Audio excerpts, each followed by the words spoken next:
Hi friends, good morning. ಎಲ್ಲರಿಗೂ ಇವತ್ತು dry ಕಾಫ್ಗೆ ಒಂದು ಹೋಮ್ ರೆಮಿಡಿ ತೋರಿಸ್ತಾ ಇದ್ದೀನಿ. ಚಿಕ್ಕ ಮಕ್ಕಳಲ್ಲಿ ಕಂಟಿನ್ಯೂಸ್ ಆಗಿ ಕೆಮ್ತಾ ಇದ್ದರೆ ನೋಡಿ, ಈ ಥರ 2 ಲವಂಗ ತೊಗೋಬೇಕು. ಅದನ್ನು ನಾನು ಇಟ್ಕೊಳ್ಳೋಕ್ಕೆ ಗ್ರಿಪ್ ಇರಲಿ ಅಂತ ಹೇಳ್ಬಿಟ್ಟು ಈ ಥರ ಸಿಕ್ಸ್ಕೊಂಡಿರೋದು 4 ಸ್ಪೂನಲ್ಲಿ. ಇದನ್ನ ಚೆನ್ನಾಗಿ ಸುಡಬೇಕು. ಇವಾಗ ಇದು ಕಂಪ್ಲೀಟಾಗಿ ಸುಟ್ಟಿದೆ. ಇದನ್ನು ನಾನು ಪ್ಲೇಟಿಗೆ ಹಾಕ್ಕೊತಾ ಇದ್ದೀನಿ.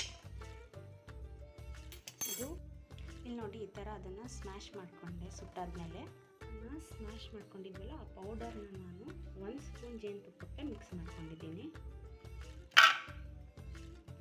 ಇಲ್ಲಿ ನೋಡಿ, ಇದನ್ನು ಮಾರ್ನಿಂಗ್ ಮತ್ತು ನೈಟ್ ಟೈಮ್ಸು 1 ಸ್ಪೂನು ಈ ಥರ ಮಕ್ಕಳಿಗೆ ಕೊಡ್ತಾ ಬರಬೇಕು. ಡ್ರೈ ಕಫು ಕಡಿಮೆ ಆಗ್ತಾ ಬರುತ್ತೆ. ಇದು ಇನ್ಸ್ಟಂಟ್ ರಿಲೀಫ್. Thank you.